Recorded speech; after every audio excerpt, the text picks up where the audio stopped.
Good afternoon, everyone. Thanks for joining us today. My name is Diana Burton. I am the Director of Non-Public School Programs with the Tennessee Department of Education's Division of Choice. I also have with me today Sandy Couch. She is the Non-Public and Homeschool Coordinator. And I believe we have Gillian Jones on as well. And if not, she may be joining us here in just a few minutes. She is a staff attorney for the Tennessee Department of Education. Sandy will be handling the chat feature today, so she will drop documents and links in the chat as they're discussed, and we'll also have access to any comments that you make there. So if you have a general comment, please place those in the regular chat, and then Gillian and Sandy both will help with the Q&A feature. So if you have a specific question related to the monitoring process or to using ePlan, related to using ePlan, you can drop that in the Q&A chat. And if they can answer your question immediately, they will. If not, they will collect those questions so we can get answers to you in the follow-up email. After today's training, we will send an email with a copy of the slide deck and any links or resources that we share. And then the recording will be available in a few days, and that link will be sent in a separate email. We have disabled cameras and microphones to help prevent technical issues. Okay, this slide demonstrates the department's commitment to its strategic priorities and ensuring that all students in Tennessee have quality education options that put them on a path to success. Today's agenda includes examining the reporting guidelines, connecting users to the appropriate ePlan access, explaining how to complete and submit the instrument, and accessing support and technical assistance throughout the reporting period.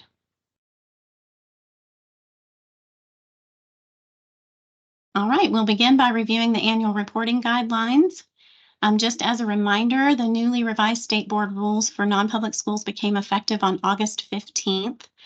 To access those rules, you can navigate to the SBE's webpage for rules, policies, and guidance. Sandy will drop that link into the chat in case you need it. And once you open that webpage, you can click on rules and then rules and regulations, and then scroll down to the non-public school rules. There are two sets of rules, the administrative rules and the school approval process, 05200701 and 02.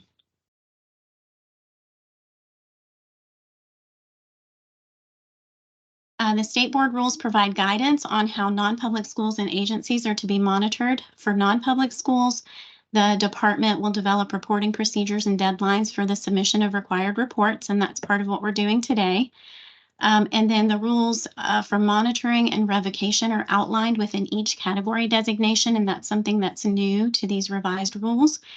Categories 1, 5, and 4 state-approved non-public schools are subject to monitoring by the Tennessee Department of Education. We will be publishing a monitoring guidebook in the next few months with the monitoring process. We'll also be giving you a technical guide today that has some of that information in it. And then categories 2, 3, and 4 non-public schools, those schools are monitored by the accrediting or membership agency that approves the school. If the department is notified of an issue with noncompliance, then we would send a notice to the school and the agency and just work together to resolve that issue. But the agency would be the one doing the monitoring. For authorized agencies, the rules provide information on probationary approval and revocation of approval as outlined in each category. So you would just see the categories within the state board rules to see what those say. Agencies are responsible for publishing accreditation policies and a list of all accredited and/or member schools on a publicly available website. They're also responsible for providing an updated list of approved schools to the department annually by the deadline established by the department. That's part of this process that we'll be talking about today. And then notifying the department of any added or removed schools within 10 business days.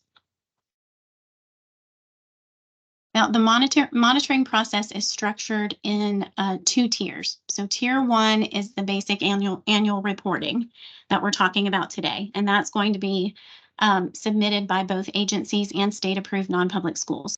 State-approved schools, as I mentioned, are those in categories 1 which includes 1 special purpose, 5, and any Category 4 church-related school that was approved directly through the Board of Education. And right now, we just have 1 of those. State board-approved schools will submit reporting through ePlan in the fall and in the spring, and agencies will submit only in the fall. The reporting is required for annual approval of state-approved non-public schools, and so those annual approval letters will be issued once fall and spring instruments are submitted and all areas of noncompliance are resolved.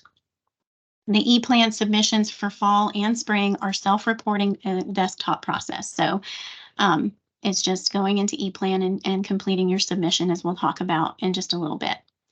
Tier 2 will not be launched until next school year. So for the 24-25 school year, that level of monitoring will include 10 to 25% of our state-approved non-public schools only, not agencies. And schools will be selected based on non-compliance concerns or as part of a rotating cycle, just to make sure everyone has an opportunity to complete Tier 2 monitoring every few years. It will also involve additional desktop monitoring through ePlan, and it will include a virtual or an in-person site visit, and we will share more information about that later. Let's break down Tier 1 just a little bit further for state-approved non-public schools. So if you are a non-public school, your fall reporting is going to include directory information, required uploads that are appropriate to your school's designated category, identification of your selected assessment, enrollment numbers, and then assurances that are appropriate to your designated category. Submissions are due annually by October 15th. There will be a 2-week grace period this year, since this is a new process and it's already September 13th and we're just now getting you up to speed on this. So there will be a 2-week grace period.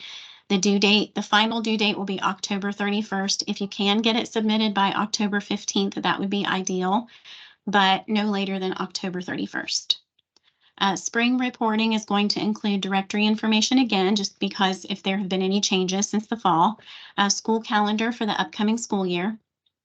Normally, you've been submitting that with your in either if you're Category 1 in July or if you're Category 5 in October. So we're going to be doing that in the spring. And then any changes to compliance since your fall reporting, you would just let us know if there have been any changes.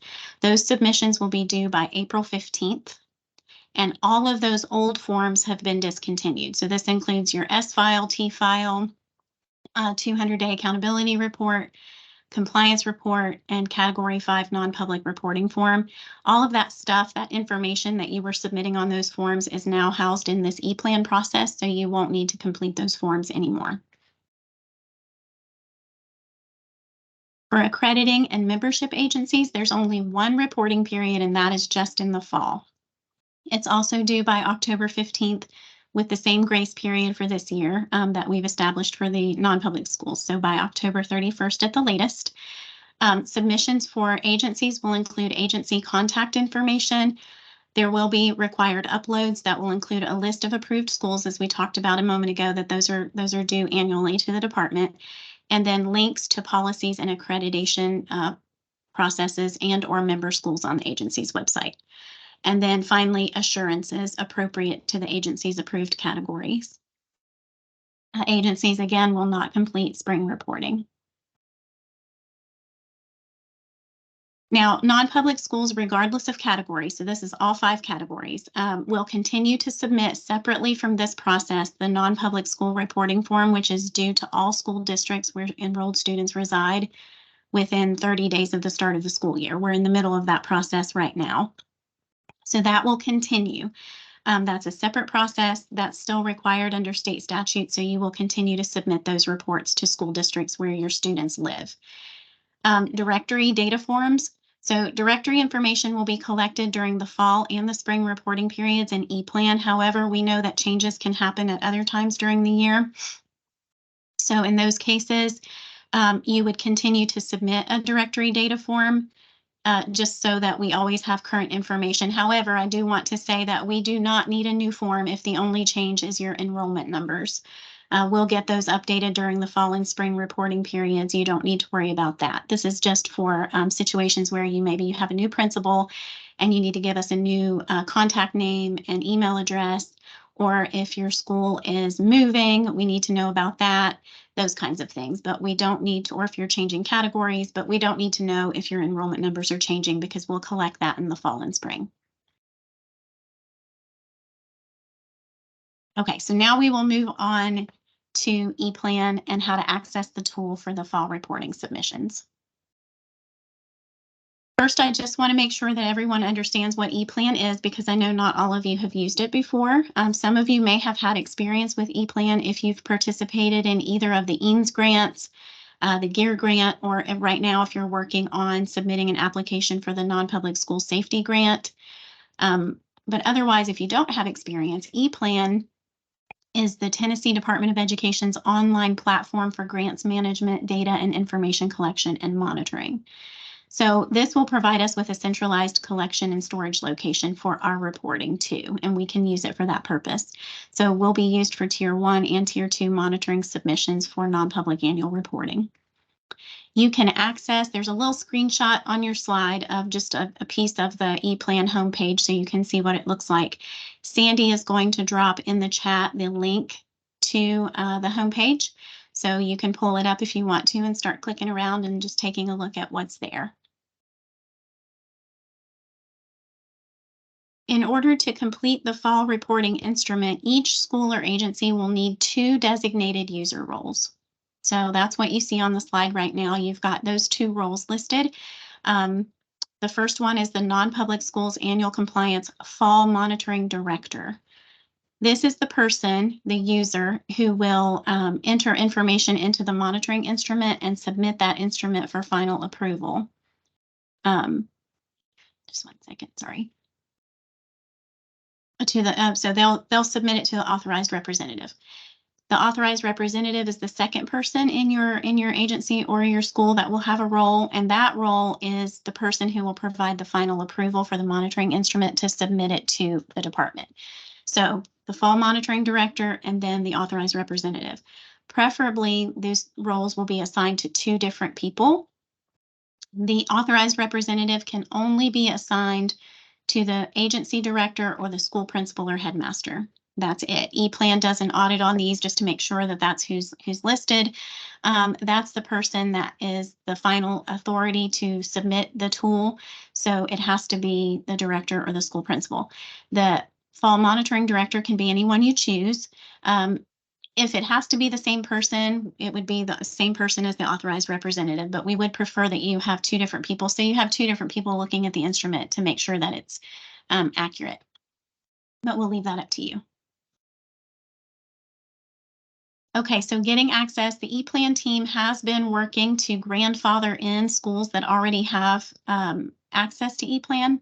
So if you're already set up in ePlan, then you may already have these 2 roles, these 2 user roles assigned.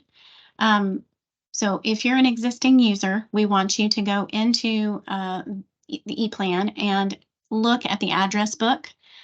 You can access that current status by logging in and then navigating to the address book on the main menu, the left side of the page. You can see it on the screenshot. There's a section called address book. So you would just click that. And then there's a list of roles and the names of those who are assigned to those roles near the top of the page. You might have to click a little plus sign to get that to drop open. And then you would be able to see what roles are assigned in your school. Agencies won't have this because you all haven't been entered yet. But if you're a school, you may already have the right roles. So you'll go in there into the address book and check. And we do ask you to do that to make sure that you check because it'll bog down the ePlan team if you're submitting user access forms for people who already have access. If you are a new user or if you are an existing user who needs additional roles, then you will have to request those roles by submitting a user access form. Now, you don't have to have a login to access the forms. You would just go to the ePlan homepage at the web address that Sandy shared with you earlier. It's also in the upper right-hand corner of the slide, so you can just type that into your browser. You would go to the main menu on the left side of the page, select TDOE Resources, and then click the plus sign next to number 1, User Access Forms, and that will open a list of forms. And I've got a screenshot of that on your slide that you're looking at right now. There are 3 specific forms for our purposes. So you would select the appropriate form based on your need. The first one in the orange box there is a user access form for single non-public schools. So if you're one non-public school, the users that are at your school will only need access for your school, and that's all. Then you would both submit that form. So you click on that form, open it up, fill it out, and submit it for one school. If you are representing multiple non-public schools, because we do have some folks who oversee more than one school, the third orange box down near the bottom, that one is a form for multiple non-public schools. So you can, like if you're a headmaster or principal who's in charge of 3 schools, instead of completing 4 single non-public school forms, you can just complete one form for multiple school access. And then the final form there in the middle is for accrediting agencies. So that's a brand new form. If you are with an accrediting agency, you'll click that form, fill that out, and submit it. We also gave you all a little bit of a head start yesterday by sending out in an email the link to that form. So you could go ahead and start filling out your forms and getting those submitted, since agencies currently are not set up in ePlan. They will be, though. So you can get that form submitted as soon as possible. As I've already mentioned, each agency or school will need 2 users assigned. So when you open the form, there will be a list of user roles. So this is a screenshot from the single non-public school user form, but they all have the 2 needed roles on them. It just might look just a little bit different than this. Each user completes their own form and selects whichever of the 2 roles should be assigned to them.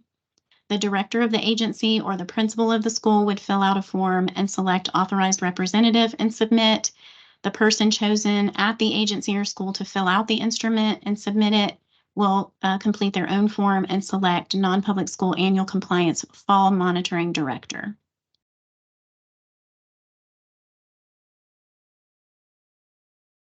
Once you've received your login credentials, this part is pretty self-explanatory. You'll go back to the login or the homepage, enter your email address and password to gain access.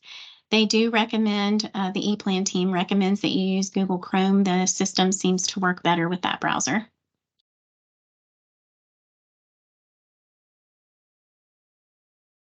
To access the fall instrument, select monitoring from the menu on the left. There's a screenshot at the top of your screen there that shows it. So you'll select monitoring instruments, and then at the bottom of the screen, you see the screenshot that shows what it looks like once you get inside. You'll select the current fiscal year if you need to. Most of the time, it's already defaults to the current fiscal year. So if you need to, you'll select 2024, and then your instrument will appear underneath. It will be called Non-Public Schools Annual Compliance Fall, and you'll click to open that tool.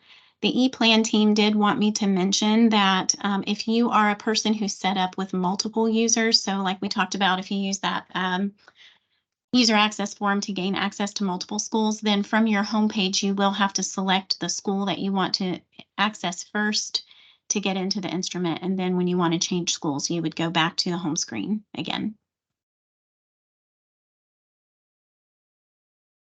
All right, so now that you have access, we're going to talk about how to actually complete and submit the instrument. All instruments are unable to be edited until the fall monitoring director changes the status from not started to draft started. So you'll do this by clicking draft started and then confirming your selection. You can see those in the screenshot. So the top, you'll see it will say status not started, change status to. That little underlined section is clickable. You will click it, click confirm, and then at the bottom you see it changes the status to draft started, and then change status to now says something else. The first thing that you generally see once you start the draft is the sections page. So this is the page that is basically like your table of contents. From this page, you can select any section of the instrument to view or complete. All of those words that you see on the screen that are underlined are clickable. To return to the sections page or to navigate to other sections of the instrument, you can hover over the Go To or Save and Go To box at the top of the screen, and make your appropriate selections. I have both on here because it just depends on which page you're on. Sometimes it will say go to, like in that first orange box, and then sometimes it will say save and go to because you've started filling in information. So it just depends. And then within the instrument, you'll see little plus signs. If you want to see what's below that, you can click on the plus sign to expand it. And then you can click on the minus sign to collapse it.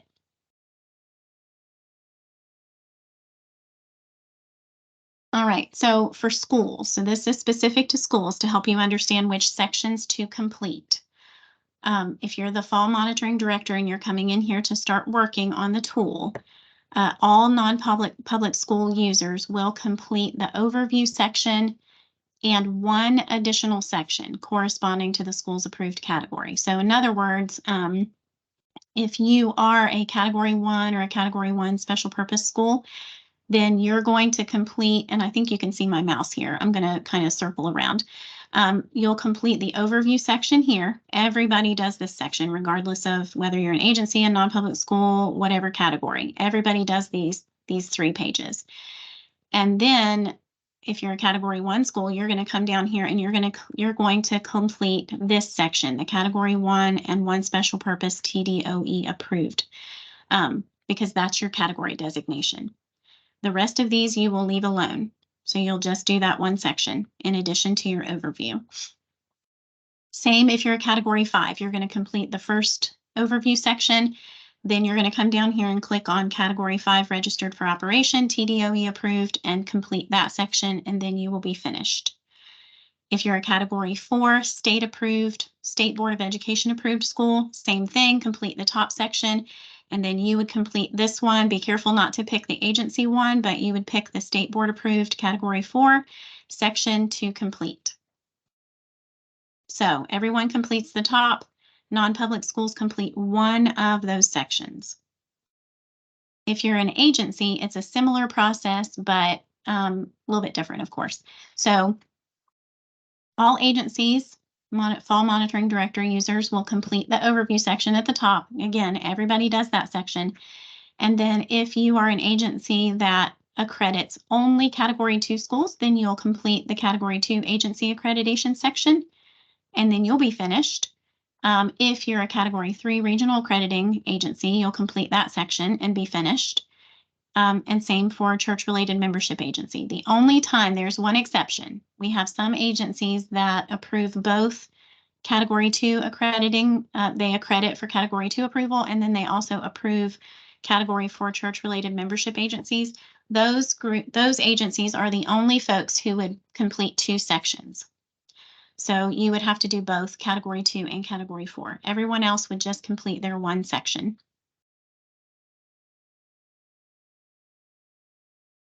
So let's start with the overview section. That's the part at the top that I said everybody has to do. So the first page in the section is the introduction and overview of the monitoring process.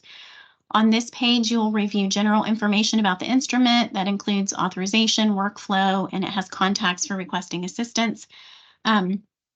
Specific to ePlan, if you need help with ePlan, there's an ePlan.help email address, and then of course our private.schools email address is down there. This page is informational. No user action is required.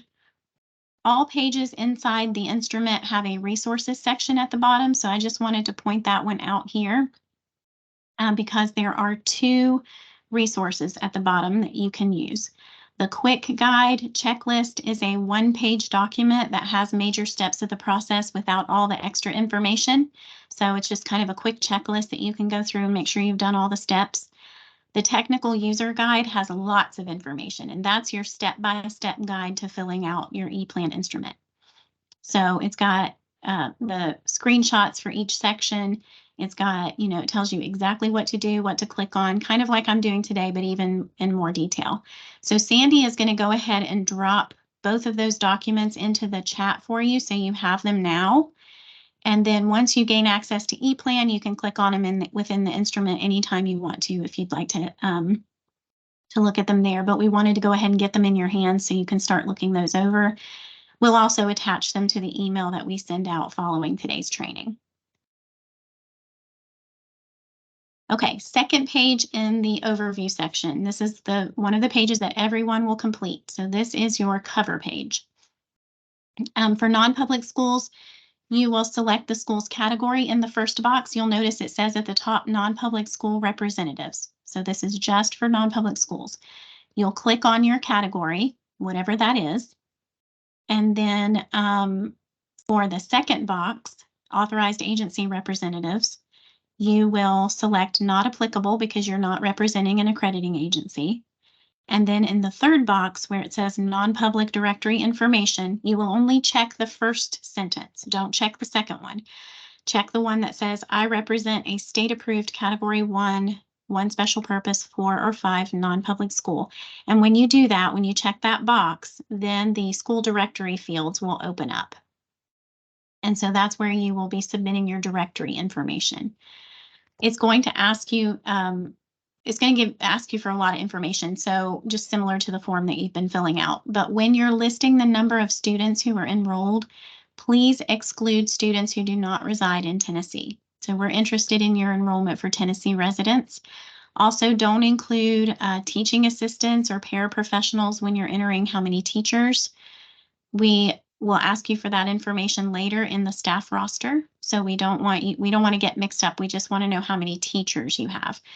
And then it's also important that the headmaster or the principal is the one who is listed as the school's main contact. And then we ask for a secondary contact, and we strongly encourage you to include a secondary contact because oftentimes, someone will leave and no one's receiving the communications from us. So please make sure there's a secondary email in that information. Please do not click or complete the statement for accrediting agencies, or you will not be able to submit your instrument. When it's complete, the instrument will think that you have that you've left something empty. Because you clicked it, but you didn't fill it out. So don't click that second statement. Now, if you're an agency, it's just the opposite. You're in that first box, you're going to click not applicable. And the second box, you will click your agency or your categories that you're authorized to approve. So whether that's 2, 3, or 4, or 2 and 4. And then you will click the I represent an accrediting or membership agency authorized to approve category 2, 3, and 4 non-public schools. When you do that, just like for non-public schools, you will have your agency directory fields will pop open and you'll fill those out. Please do not click or complete the statement for the state-approved non-public schools because just like with them, if you click that, then it won't let you submit your instrument since you won't have filled out that information for a school. The third and final page of the overview section is the attestation. So these are statements confirming that you've accurately represented the operations of your school or your agency, and that you recognize that additional monitoring could occur if needed. Please note that it says there's a monitoring guidebook available on the non-public schools webpage. That is not available yet, but we will be working on it. However, you will have the technical guide that we just talked about, and it provides a lot of detailed information about the monitoring process. So you'll check both boxes to complete this page, and that's it. And then that will be it for the overview page. So those are those sections at the top that we talked about that everybody fills out. So that's it for that. And then it's time for you to go to the appropriate category, as we talked about earlier, by selecting your section from the sections page menu. So that's the screenshot in blue there that you see on the left. When your section opens, so you'll click on whichever section is appropriate for you. When it opens, there will be another statement, kind of like the one we looked at on the overview page. And it will say, I represent A. So you're going to click that if you're in the right place. If you do represent a Category 1 school, then you'll click that box to open that section. Remember, please just pick the one that is appropriate for your school unless you are an agency that authorizes Category 2 and 4. I know I keep saying that over and over, but I feel like when you hear this and then when you get in there, it might be confusing. You're hearing it here, but then once you actually enter the instrument and try to do it, it might get a little confusing. So in each section, there is a required uploads section that you'll have to complete. So for schools, If you are a category 1, a 1 special purpose, or a 5, you have 5 document types to upload. Category 4, our 1 category 4 state approved school will have 3. You can hover over that information icon, which is that blue symbol you see circled in orange on the screen, to learn more about what is required with that upload and what should be included. Uploads with missing elements may not be approved. You can upload more than 1 document under each document type. So if your handbook, for example, doesn't contain 1 or more of those required components, when you're hovering over that information icon and you think, oh, well, that's not in our handbook, you can submit a separate policy document if you need to. So you can upload more than 1 document there in addition to your handbook. Schools must be sure to download and fully complete the staff roster template. You'll see there's a staff roster template in there, and then you'll upload that completed file as part of your submission. That's the document that takes the place of the old T file. So we need it, and we need it to be filled out completely with all of your staff and credentials. And credentials there are just filled in, and you'll see that there's a section there to actually upload teacher licenses if you're a category 1 school, or a degree if you're a category 5. When you're ready to actually upload, you're going to click on, in that document link column, you'll click upload now, or new, I'm sorry. For agencies, there are some required uploads as well. There are just fewer of them. Same process. You're going to upload 1 document, which will be your approved school list. Again, you can hover over the little blue icon, the blue symbol, to learn more about what the required upload is for and what should be included. The template that we've provided there is for your school list if you choose to use it, or you can upload a document that contains the same information. That's up to you. The other 2 are links that you'll be uploading per the new state board rules, just links to your published accreditation policies and links to your published school lists on your websites. Once you have selected Upload Now to go into the upload page, you will click on the empty box or that select button that's next to the upload data file to choose a document from your local device to upload. And then we ask that where you see that document name field, that users type in the name of the document using the school's name and then the document type. So if you're uploading a handbook, we would ask you to put in, ABC Academy School Handbook, or, whatever it is, Fire Marshal Inspection Report, ABC Fire Marshal Academy Fire Marshal Inspection Report. And then you would click Create to upload the document into the ePlan instrument. If you're an agency and you're uploading a link, it will look the same, except instead of upload data file, it will say URL field. So you'll insert the URL field, and again, you will change, you'll fill in the name in the box by typing the agency name and the type of link. So that would be, ABC Agency Accreditation Policies, or ABC Agency Member Schools, whatever it is. Once you've finished your uploads, the rest of the sections contains assurances. Those are drawn directly from the State Board of Education rules that align to the designated category. So you'll read the statement, and then you will respond by selecting from the drop-down agree or disagree. If you select agree, then no further action is required. So what you're saying when you say agree is that you are in compliance with that requirement. You're doing it. If you select disagree, then you'll need to provide an explanation in the corresponding text box to explain the reason that you're unable to meet the requirement. There's a little example there on your screen. And then any additional information that's relevant you would include in that box to explain. So that's going to be for things that for which the school is out of compliance or not meeting, or agency. Some of the assurances have the NA option, so not applicable, and that's going to be included in the drop-down for just some of the responses, and that's so that the school can signify whether the statement is not applicable to your program. So for example, if you don't have a pre-K program, then you might select NA when it asks if you're in compliance with early learning standards, or if you're, you recognize that you need to be in compliance with the early learning standards, or if you're a category 1 special purpose school, or I'm sorry, if you're a Category 1 school that is not a special purpose school, there are 3 responses in there specifically for special purpose schools. You would just select NA if you're a Category 1 and not a special purpose. So just as some examples as to why you might need to select NA. Then in addition to the assurances within those boxes, the same area, you may have specific categories may have some fill in the blank responses that they'll be required to complete. For example, agencies, depending on the category, might be asked to identify how often they evaluate teachers, or a school, or a school may be asked to fill in the number of students and classes for each grade level, or identify your nationally standardized assessment. So there are a few questions like that in there. There are not very many, but there are a few. So just be on the lookout for those. Be sure that you've answered all questions and completed all assurances, and because otherwise you won't be able to submit your instrument.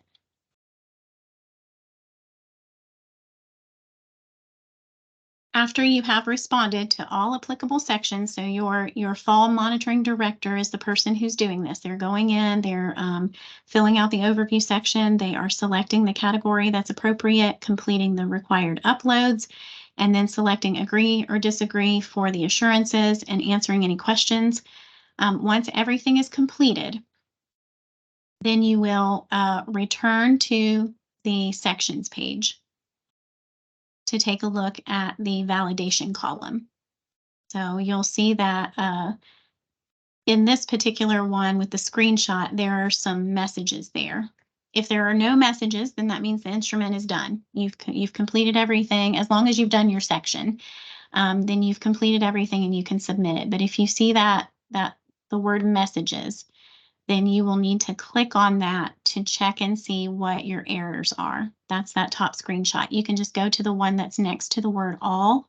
If you follow that arrow all the way across, just click on that top one. And then at the bottom of my screen here, at the bottom of the slide, you can see that it will open all of your errors in one place, or if you want to just look at them individually, you can do that too. But you'll open that up and you'll read what it says. And usually it's going to be one of two things. Either you're missing an upload, or you didn't answer a question, and it will say questions marked with an asterisk require a response. So you will click the word review at the beginning of that line where that first orange arrow is. You would just click review and it will open to that section, and then you'll scan it and try to find what's missing. If you do not address all error validations, ePlan will not allow you to submit the instrument. Every time you try, you'll get that response that there's things that need to be fixed. So once all the errors have been resolved, then the instrument is ready to submit. Oops.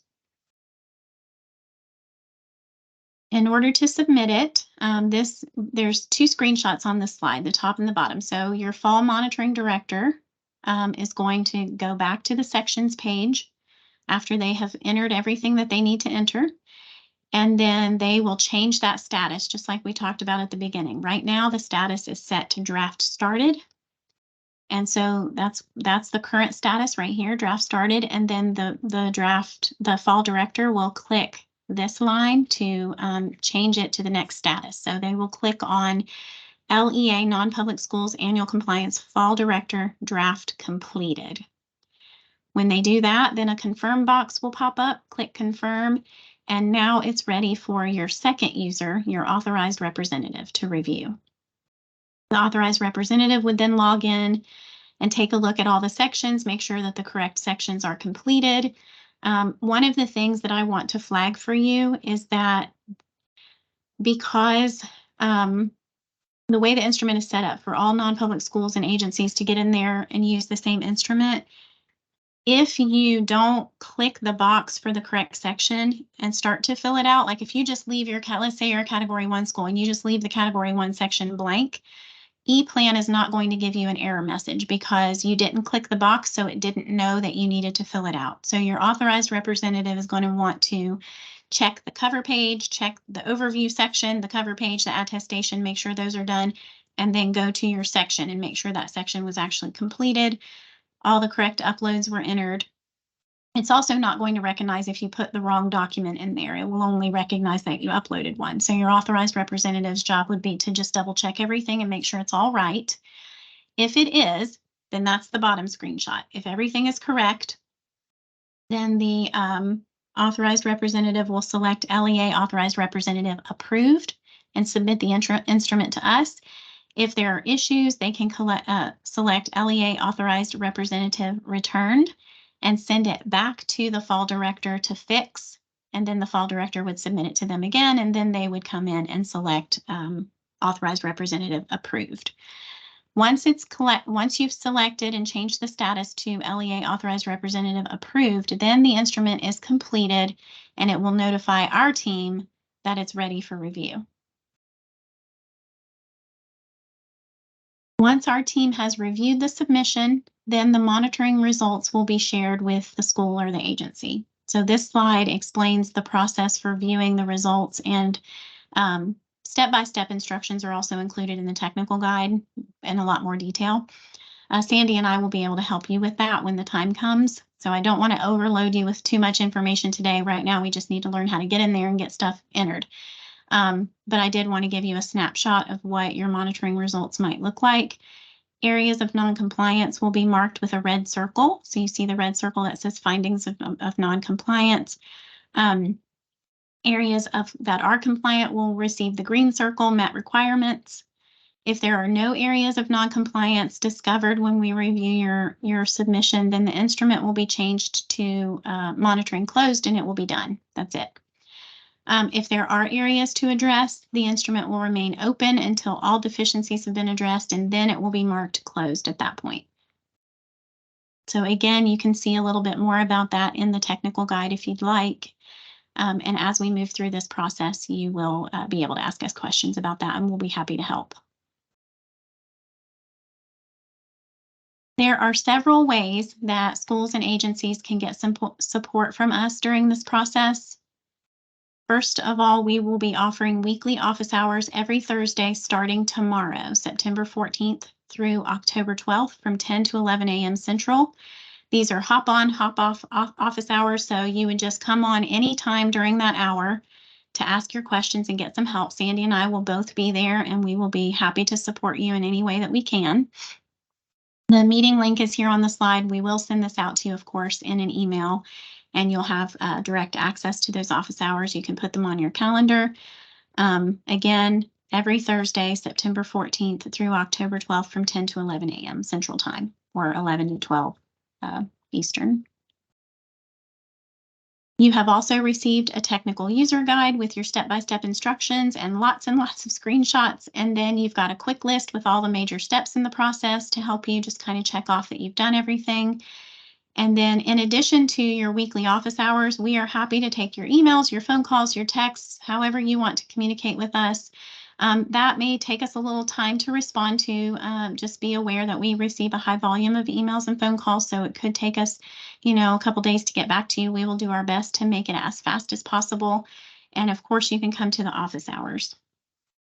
On this slide, you'll find all of our contact information. You can grab a screenshot of that if you want to, but of course, this afternoon, we will send you an email with all that stuff. So